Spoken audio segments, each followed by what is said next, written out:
अस्सलाम वालेकुम। सेपीन सिंधी अकेडमी ते अवां सामाइन खे भली कार चऊं था। असांजो अॼोको मौज़ू आहे मादो ऐं उन जूं हालतूं ऐं उन्हनि हालतुनि जी पाण में तब्दीली या फेरघेर। Matter anything that has weight and occupies the space. हर उहा शइ जंहिंखे वज़न हुजे ऐं जॻह वालारे त उनखे मादो चइबो आहे। याने हिकु त उन में वज़न हुजे पोइ थोरो या घणो, ॿियो उहा जॻह वालारे त उनखे मादो चइबो। पाण खे ख़बर आहे त मादो हिकिड़ो तमामु नंढड़नि बारीक़ ज़रड़नि जो ठहियलु आहे। उन्हनि बारीक़ ज़रड़नि खे एटम चइबो आहे। एटम मादे जो बुनियादी एको आहे, याने मादो समूरो जो समूरो एटम जो ठहियलु आहे। एटम वरी टिनि क़िस्मनि जे ज़रड़नि जो ठहियलु आहे।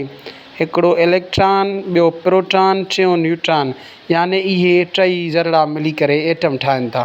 जॾहिं एटम इहे पाण में मिलनि था त मालिक्यूल ठही थो पवे, याने ॿ या ॿिनि खां वधीक एटम पाण में कीमियाई तौर ते मिलनि था त हिकिड़ो मालिक्यूल ठही थो पवे। हाणे असां मादे जे हालतुनि जे बारे में पढ़ंदासीं। 5 क्लास जे हिसाब सां मादे जूं 3 हालतूं आहिनि, उन्हनि जी वज़ाहत कंदासीं।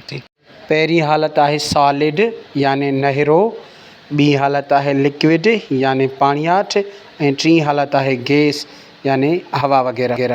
सॉलिड याने नहरी हालत में मालिक्यूल पाण पढ़ियासीं न, उहे तमामु घणा हिक ॿिए सां मज़बूती सां जकड़ियल हूंदा आहिनि, गुतियल हूंदा आहिनि, उन्हनि जे विच में का बि विथी न हूंदी आहे।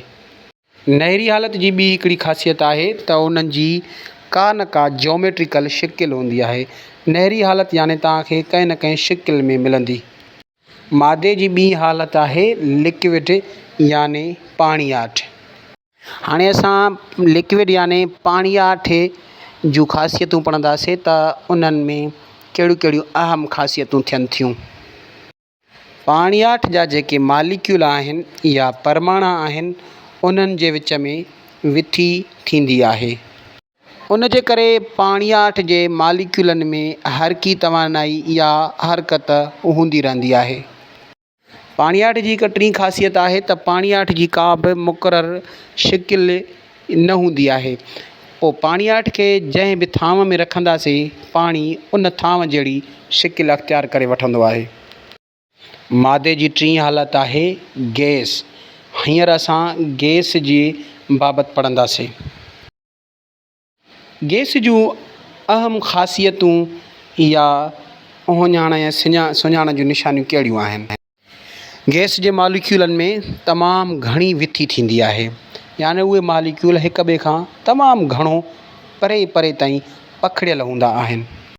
तंहिंजे करे गैस जे मालिक्यूलनि में हरकी तवानाई या हरकत बि तमामु घणी हूंदी आहे। टीं ख़ासियत गैस जी आहे त गैस खे बि का बि मुक़ररु मख़सूस शिकिल नाहे हूंदी।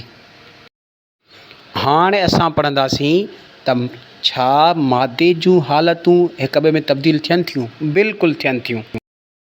बर्फ़ नहरी हालत आहे। जॾहिं उन ते गर्मी पवंदी त उहा पाणी में तब्दील थी वेंदी आहे। इन अमल खे असां पघिरजण या रिझण जो अमल चवंदा आहियूं। ॿियो अमल आहे फ्रीज़िंग या थधे थियण जो अमल। हिन अमल में गर्मी ख़ारिज कई वेंदी आहे, जंहिंजे करे पाणियाठ नहरी सूरत अख़्तियार करे वठंदी आहे। जीअं जेकॾहिं असां पाणीअ खे थधो कंदासीं त उहो बर्फ़ थी पवंदो। टियों अमल आहे इवापोरेशन याने बुख़ारजण जो अमल। हिन अमल में पाणियाठ जो जेको मथाशिरो आहे, घणी गर्मी हासिलु करण खां पोइ बाफ़ जी सूरत में तब्दील थी वेंदो आहे, याने गैस में तब्दील थी वेंदो आहे। चोथों अमल आहे टहिकण जो अमल। हिन अमल में जॾहिं पाणी 100 डिग्री ते पहुचंदो आहे त टहिकणु शुरू करे छॾींदो आहे। तंहिं करे हिन खे बॉइलिंग या टहिकण जो अमल चइबो आहे।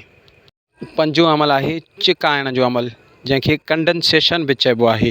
हीअ अमल अहिड़ो अमल आहे जंहिंमें गैस या बाफ़ पाणियाठ जी सूरत अख़्तियार कंदी आहे। जीअं बाफ़ मथे चढ़ी करे ककर थी किरी पवंदी आहे। वधीक वीडियोज़ ॾिसण लाइ असांजो चैनल ज़रूरु सब्सक्राइब कंदा। Thank you for watching our channel.